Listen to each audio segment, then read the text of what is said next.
Well, today we want to continue our discussion on faith. And today we want to talk about faith that actually changes things, Mhm. you know.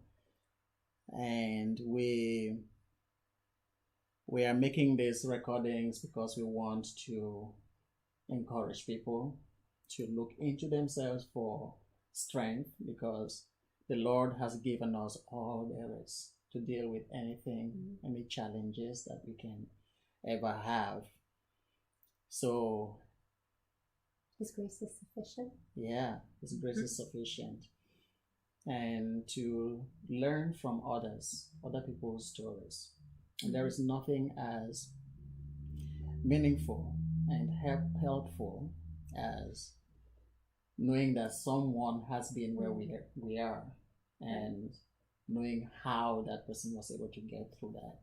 So today we're going to reflect on the experience of the Canaanite woman. So I'll be reading from Matthew chapter 15, verse 21 to 28. Jesus left that place and went away to the district of Tyre and Sidon.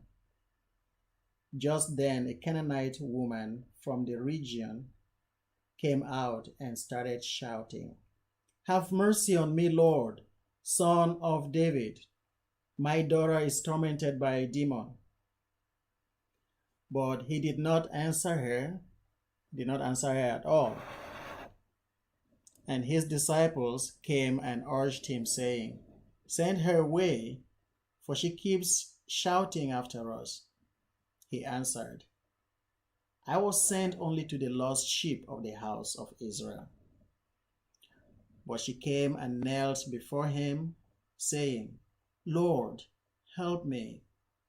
He answered, "It is not fair to take the children's food and throw it to the dogs." She said, "Yes, Lord. Yet even the dogs eat the crumbs that fall from their master's table." Then Jesus answered her, "Woman, great is your faith. Let it be done for you as you wish." And her daughter was healed instantly.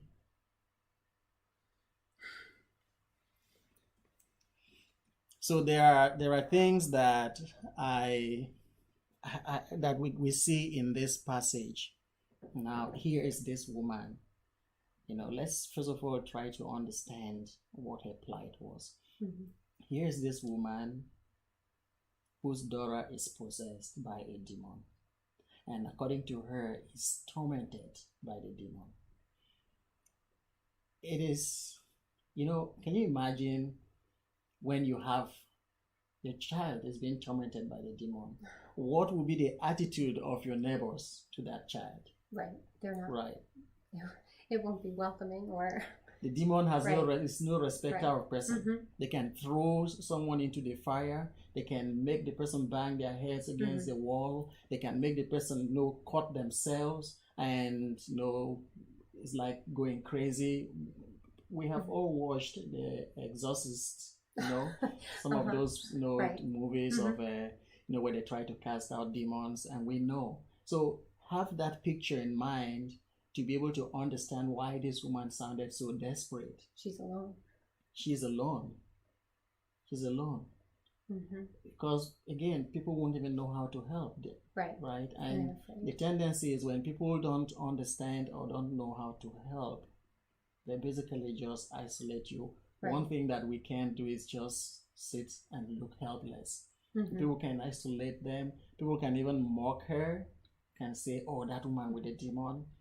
Her daughter cannot play with other children." Right.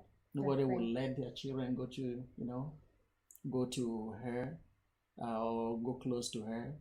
If she were to come into a store with her daughter, what would be the attitude of others? Probably turned away. So in addition to her loneliness and fear for her daughter, it's made worse probably by judgment Yeah. from other people. Yeah.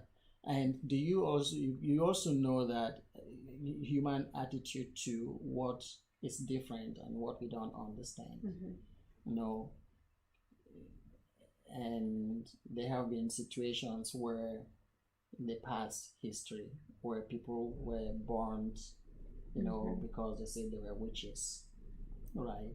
And maybe some were just gifted, or some were just different, and because they looked weird, they say they are witches. You just need to cry witch, witch, and they burn them.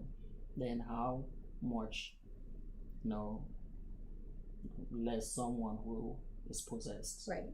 and the mother admits to it. So the first thing here, when this woman came to Jesus, she knew what her problem was. She understood it clearly. She was able to state it clearly. My daughter is tormented by a demon. You know, and when she came, you know, one of the first attributes I noticed here is her love for her daughter. No matter what happens, no matter what the attitude of other people, she will not desert her daughter. Right. Yeah. So the power of mother. Yeah, is strong, and whatever it took to get the attention or healing that she needed, she would go after it, regardless of what other people were thinking about her. Yeah. A mother will not abandon her children, and that is a great example of love. You know, she was willing to endure the Lord's silence. She was willing to endure anything. She has heard about Jesus, and she came to Jesus, and she just kept following. She just kept shouting. You know, this presents it very easy, but do you know how long she must have been shouting that the disciples would say, "Get rid of her, just send her away. Do what you do what you have to do for her. Let her stop following us. She keeps shouting after us." Right. Yeah. So it's more than 7 lines that it takes to read 7 lines. That had to be. It could be hours. Yeah. Right. Right. If you try to picture that. To whole picture scene. it. Right. So she got on their nerves. You know, they were pissed off. But Jesus Christ will not just treat somebody like that. Yeah, he could be silent, but he won't just send you away. No one goes to Jesus and is sent away. Like, yeah, he could ignore you. So you could be asked to wait. Right? And it could be a great test. But that he's silent doesn't mean that he will just discard a person or treat a person like not good enough. The disciples already thought that she was a nuisance. So no matter what you're going through, no matter what people think about it, what God thinks about it is what matters. You are a child of God, but he will never send you away. He will never, you know, send you away empty-handed. But this woman didn't know all of this. She just came, right? Right. And then her love was able to endure all of that, you know. And Jesus Christ must have seen in this woman the love of God for his own children. That it mirrored that. Yeah. It was not conditional, right? Unconditional. And she was putting herself out. Right. And sacrificial. What can you think about God's love, the sacrificial nature of God's love on the cross? Right. Yeah. There's no greater sacrifice. And she was in the same way, not the same way, but in a similar way, laying herself down in front of all of those people, really laying herself open, letting him know what she desired, what was wrong with her daughter, owning that, and what she was asking for, and believed he alone could do. Yeah. She made herself vulnerable. Vulnerable, that's the word. Vulnerable. And humanly speaking, we don't want to appear vulnerable. weak, before people. And it is hard for people to just admit what ails them in public. That's why we have confidentiality in our hospital, right? And so many people will be sick. We know that they are sick, but you could ask them, should we put your name in the prayer list? I mean, oh no. Yeah. Not that. Right. Right. Some would put an intention, but say, well, the special intention of right. Nobody comes up to not many people come up to admit what ails them, because we're hiding it because we don't want to be vulnerable. But like St. Paul said, I am proud of my weaknesses, because when I'm weak, then I know that I need Christ, and in him I can be strong. So when I'm weak, I am strong. So this woman, even though she was not Christian, she was not Jew, she was not Israelite, her faith. She believed. No, she believed, and she had all these qualities there. So love conquers all things. The next attribute I see here is the woman's faith. Her faith was, first of all, a faith that grows. She came. She was calling Jesus Christ. First of all, she said, "Oh Lord, Son of David," the political title, right? Son of David, a prince.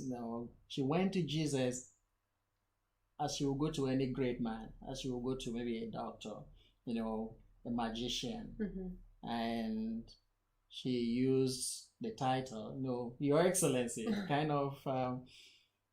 Then to get his attention. To get his attention, and also maybe make him disposed to listen to her. Nice words will get you, through the door. And Jesus was silent. And we can just give up when God is silent. So the question here is, what do you do when God is silent, right? Right. What would this woman do instead of giving up and saying, well, maybe it is not the time, all the things that we say, the excuses we give, maybe this is not God's will. Maybe I'm not worthy for it. Maybe he has many other things that he's dealing with. Someone said that to me once. Maybe he's on a journey or taking a nap. God doesn't take naps. But in his silence, the woman continued to follow. I think again, we didn't talk yesterday about actually how much time passed here. So again, we're talking 7 lines. It doesn't seem like she put up with Jesus' silence for long, that he was silent for long. But the response of the others, come on, do what you're going to do. It does suggest that it would be a longer period of time. And what you're saying, how when we make excuses for God's silence, instead of sitting and waiting, recognize that God is at work in the silence, as well as, it's part of the answer. It's part of our whole journey. That when we make excuses like that, maybe he's busy, maybe I'm not worthy, it's certainly not hopeful, but it weakens us. It weakens our resolve. Yeah, it deflates. Right, that's what it does. It deflates that, enthusiasm that we have, that passion that we have. We could even influence God that he doesn't need to do anything because we don't expect him to. Right. And so this woman's faith grew. She started by calling him Son of David. She ended up by calling him Lord. She started by just making a request. She ended up by praying, Lord, help me, And then she started from a distance, just Mhm. following, and then she ended up in her knees, on her knees. Mhm. So you can see her accent of Right. faith. Mhm. And we sometimes can become stagnant, when we stop growing, when we think that we have known everything there is to know. When we are in church and we see, we think that there's nothing that the priest will preach that we haven't heard. Or I have heard that message before. I've heard that passage before, that story before, and we do not look deeper to say, what is God telling me today? How is God using this passage to speak to me this moment, to speak to my situation this moment? When we no longer expect something different, like a spark, something unusual, we become stagnant. And we think that we have grown. Oh, my time has passed. I've done all these things. How some people who leave the Catholic Church, they tell you, I was there. I didn't even learn anything. I didn't know anything. We didn't read the Bible. I wasn't being fed. I wasn't being fed. But that's because they were not expecting something different. They were not exposing themselves. They were not looking deeper, And so this woman grew that accent in faith. And when our faith becomes stagnant, when we become stagnant, you know what happens to stagnant water? Right, filthy, dead. Filthy, deadly, it's poisonous. And that's what we become. Then we begin to become angry. We become obsessed with certain things. We have this temper, always. We become impatient. We can even become depressed. Sure. Right? Depressed. Or we can become we just, when you don't expect something new, it's just like there's no taste in your life. You're resigned, So, but God expects us to grow because everything that God made grows. Everything that God creates, there's always that flux, and that flux, sometimes there's order, things banging against each other, but then it reshapes and it develops, it grows. So we as Christians must also think of our spirituality in that way, right, to grow. And the challenges we face in life are sometimes the fertile ground for growth. Right, if we allow them. If we allow them, yeah. Those obstacles, it is our creativity as pro-creators with God, right? The image of God in us to be creators. God expects us to use our creativity to transform the obstacle to opportunities, the stumbling stones or the stumbling blocks to stepping stones, right, and change those crosses into crowns, and make our pain into our gain. So this is how God works. This is how He works. He does not destroy darkness. He creates light. Right. And you see the ambience around here, darkness and light working together to bring out a new beauty. So those challenges we face in our lives are opportunities. Jesus' silence was an opportunity for this woman's faith to grow. Right.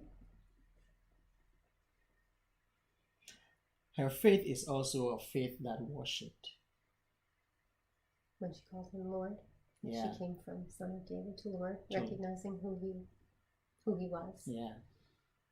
And if we come in the presence of God, we must be ready to adore. It's not enough to just walk into the church and say, I've gone to Mass. We walk into the church, we do not genuflect. And when we genuflect absent-mindedly. We just do.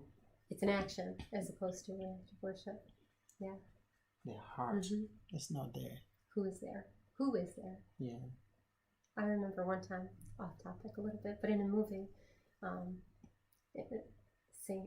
before he was Saint Augustine was talking to a king, and he backed away from him because you would never turn your back on the king. And so he backed down the steps.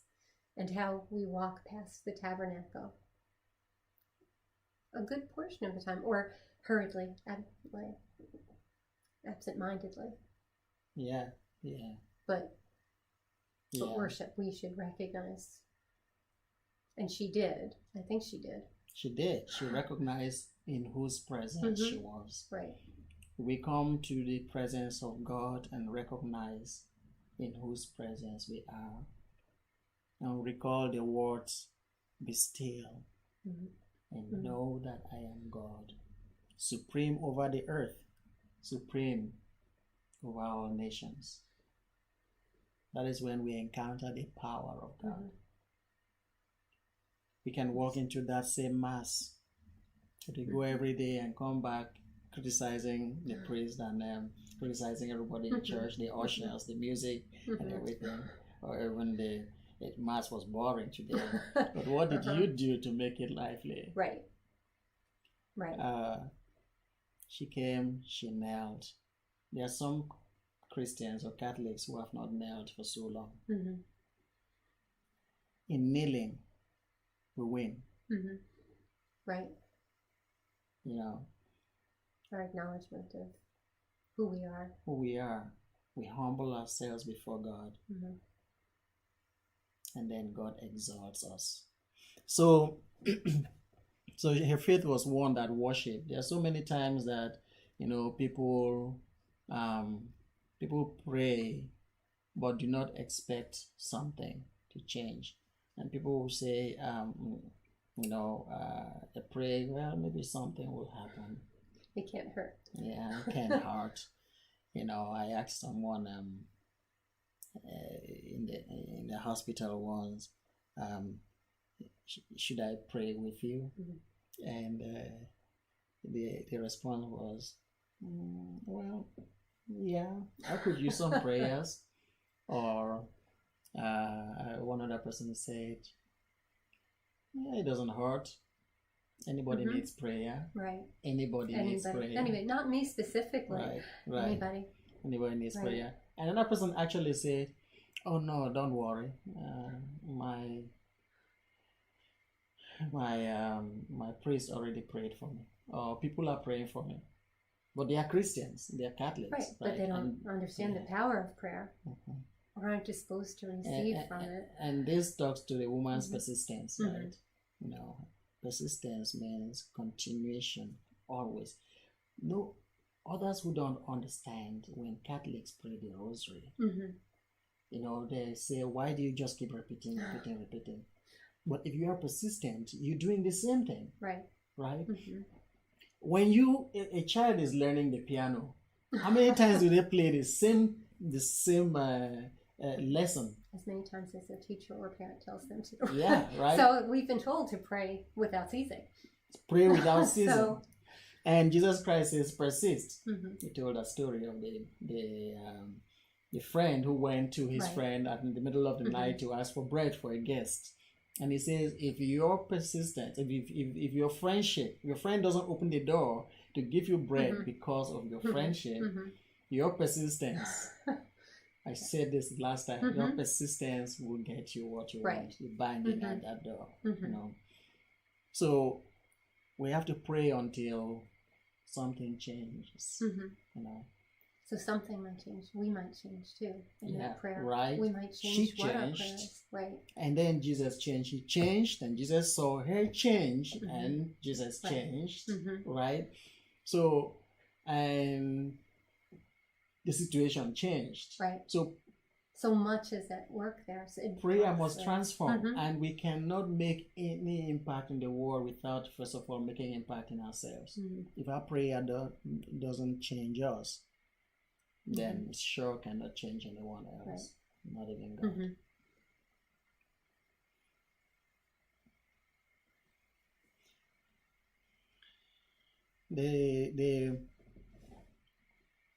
The other attribute I find in her is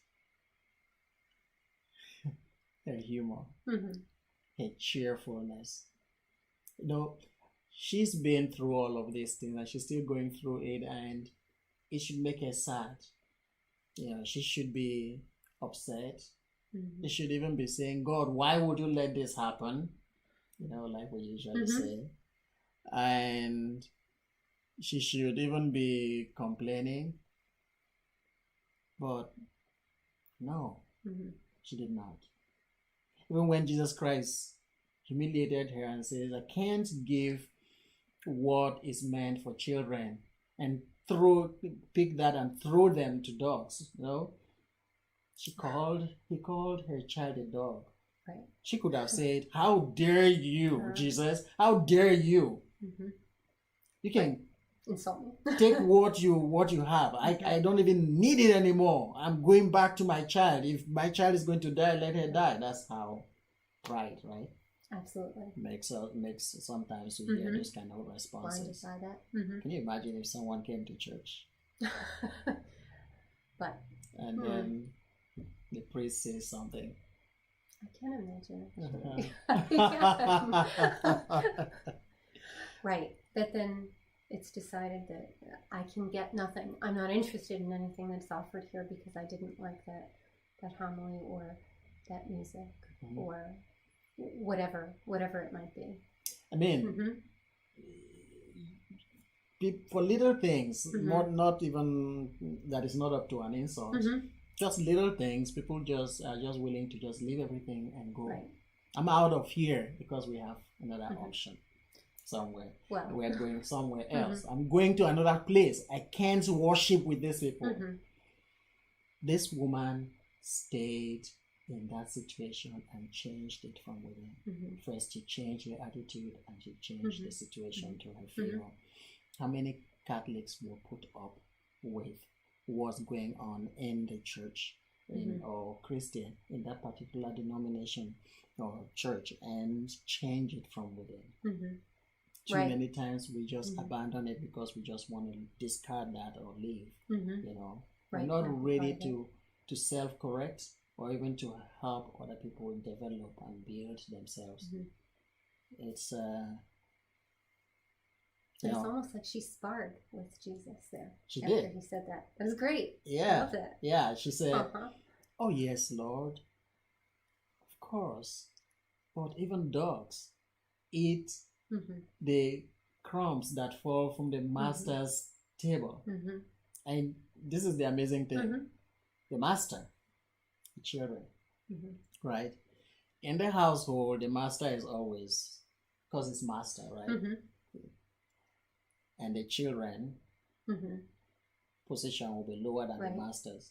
So the children's table will basically be lower in dignity or prestige more than the master's table. The silverware for the master, I'm just trying to create a picture here, right? Would be more than better, or maybe gold or whatever you want to call it. Now she says, dogs eat from what fall from the master's table. She didn't say the children's table. The master's table. Right. So that means the dog, even though the dog is lower than the children, the dog gets to have a taste of what falls from the master's table, which is more exalted than the children's table. You see how she turned it around. Yes. She turned that insult around and elevated the dog's position to eating the same food that the master is eating. Jesus Christ did not say the children eat the food that the master eats, but she says the dog eats the same food the master eats. So you see, it's not just humor. She was wise. Yes. She just turned everything, and then she did it gracefully. If you think about like what you just said there, so the children are given food, but the dogs, in this occasion actually, are the seekers. So she's actually a seeker. The dog are the seekers. The children are entitled. Right. But she is searching. Right. And she basically is saying, the dogs wait patiently. They look up to the master. Right. They know something will fall down. And she's presenting herself in that way. And something actually drops. I mean, you sit there and then you're eating and the dog is looking at you, and you go to the plate and it looks at you, and you look at the dog. You'll be hard-hearted to not give something to the dog, That's how she turned it. But let us first of all understand these words that Jesus Christ said to her. You see, dogs in the days of Jesus are not the same as dogs in the United States. You know, any dog in any dog's dream will be to be a dog in the United States, because here, unlike in other parts of the world, in the United States, dogs have health insurance. Wow. Some dogs have health insurance. In the US, dogs have plates that they eat from. Right. Some dogs, your dog has a bed. It's a little place. Jewelry. And dogs, they sleep inside. When some other parts of the world, dogs, not all dogs get to stay inside. They stay outside. You have to stay and guard their house. And whether it's raining or not, they're out there. Out there in the cold. And dogs they eat on refuse dumps, get treated anyhow, they're beaten, and we know all the things, the horrible things that happen to dogs, out there. So in the days of Jesus, dogs didn't have this luxury. So when you hear these words today, you might think that, well, dogs, they'll even lay on my, your dog might even lay on your bed with you, and and all that, sits on the same chair you sit, is in the car with you. Says your dog will get anytime you in those days, right? So in those days, it was really an insult. It was one of the greatest insults that you could give to someone, calling their child a dog, and for this woman to take it all because of her faith, because of her love and her hope. Oh yeah. That was remarkable.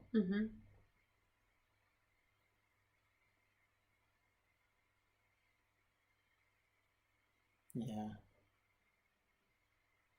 So Jesus Christ said, "Woman, you have great faith.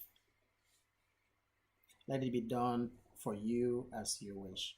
So the question now is, what is it that you have to deal with, or that you're dealing with in this life, in your life right now, that you need faith? How persistent are you? You might have been praying for so long and you think, well, I can't go on, but you have to persist until something changes. You have to believe that it will actually change.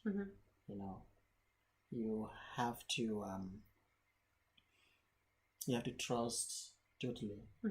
And this woman came to Jesus as her last hope. She didn't come like one of the resources that she has. Well, if this doesn't work, I'll try somewhere else. But she was in a different place than we were. There wasn't the church. It shouldn't be our last hope. It should be our first hope. It should be our only hope. To come first and only hope, to yes. Jesus. So I think what I've learned from talking yesterday and again today. So there are first to identify the need, what we're looking for, and to be honest with ourselves about it. We talked yesterday about people, a special intention. We don't necessarily want other people to know what we're praying for, and it isn't everybody's business, but to believe in prayer enough to ask other people to pray for us, to make those intentions known, to name them to God. Sometimes we'll even say, "You know what I'm looking for, God." We can't even say it to Him. God knows what we want, but He still wants us to hear ask. It. Right. Yes. I want to hear it from my kids. I know what they want, but if they're not willing to ask, you cannot receive. So that, and to be humble. Be humble. Yeah, humility. So this woman showed all the attributes that we Christians are asked to have. Yet she was a pagan. She did not know God. Right. She did not know Jesus Christ as Messiah. She was not Jew. She was not baptized. She was not confirmed. She doesn't receive Holy Communion. She didn't have all these great resources that we have. She never read the Bible or anything. She was a pagan. And then the Jews saw pagans as the lowest of all kinds of humans. Her people worshipped idols, and the Canaanites were great enemies of the Jews, because it's the land of Canaan that God gave to Abraham and his descendants. So if people come from there and just come and take over your land, you're not going to befriend them immediately. So you can understand Jesus' statement in that also.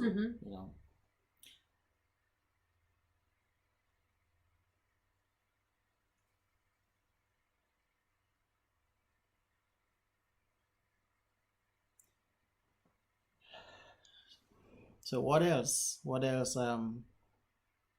Is there anything else we can get from this woman? This amazing woman of faith.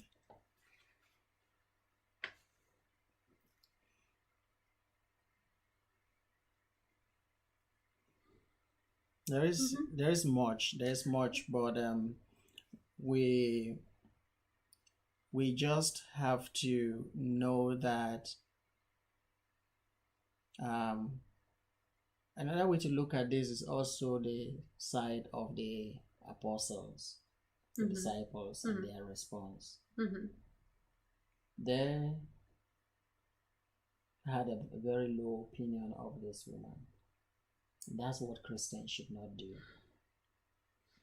No, Christians should not look down on people. Do not undermine people just because they're different, or they are in trouble, or they have problems, or because you are healthier than them, or maybe they are older and cannot walk straight, or because of the disability that they have.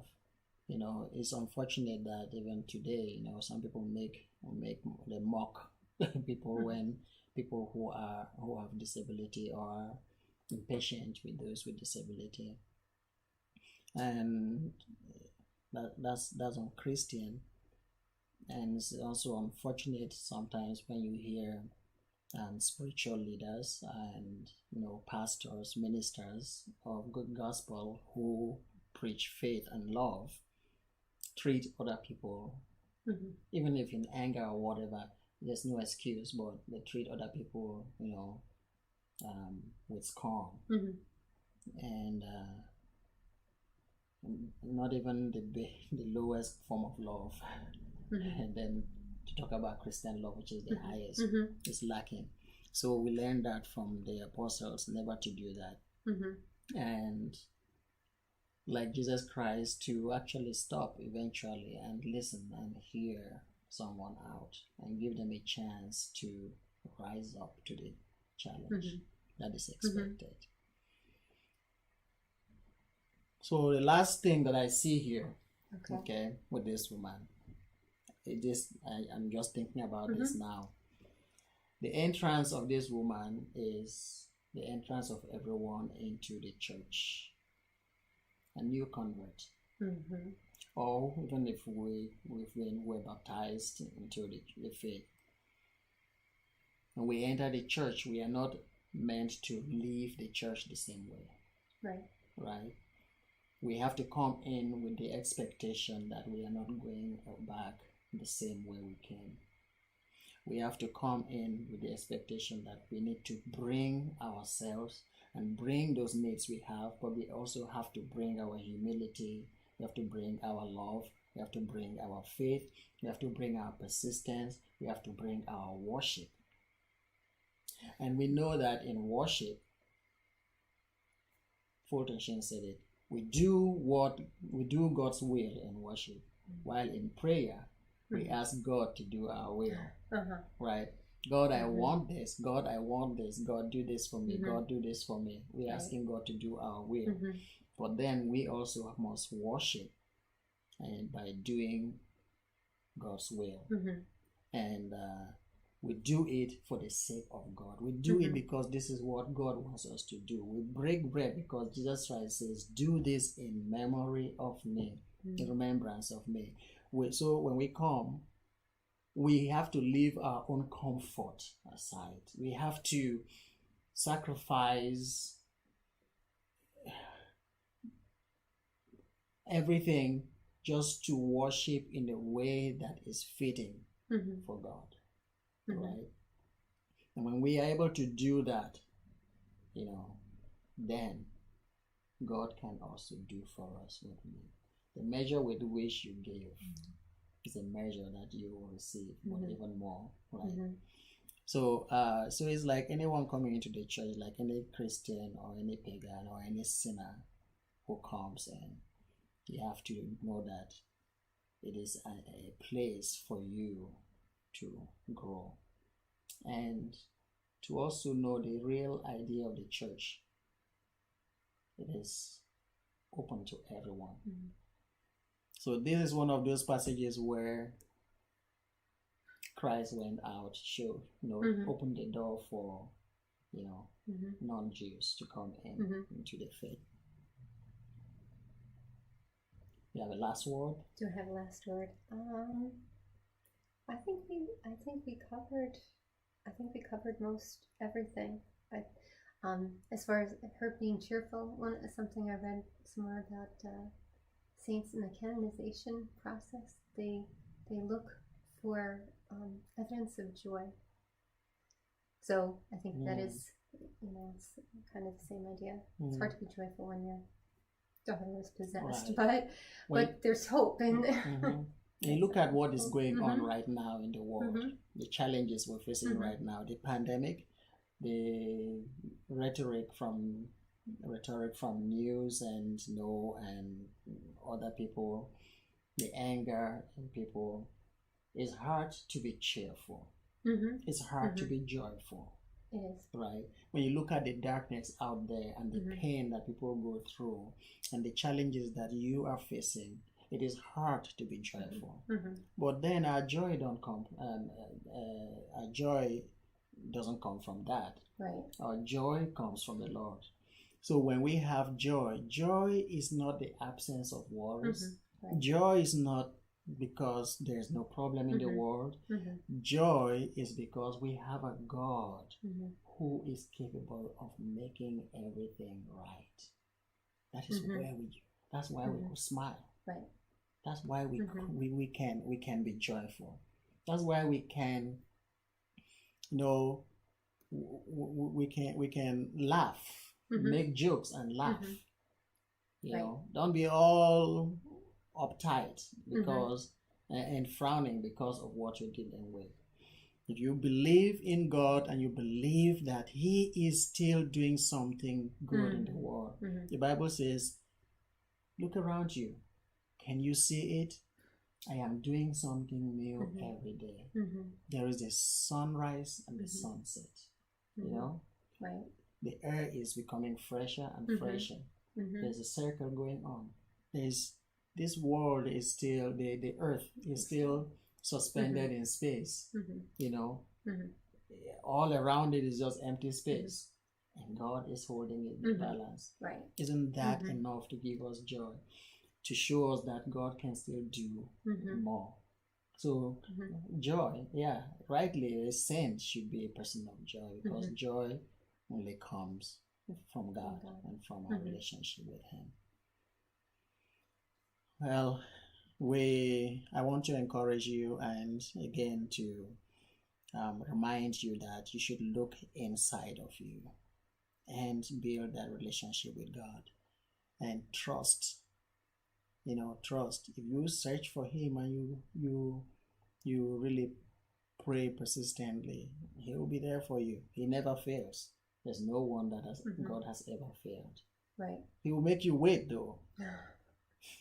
The book of Sirach says, my son, Sirach or Proverbs, one of them. My son, if you want to serve the Lord, prepare for a duel. And that's what this woman had, right? But at the end, good will win. And if you're on God's side, you will win. All right.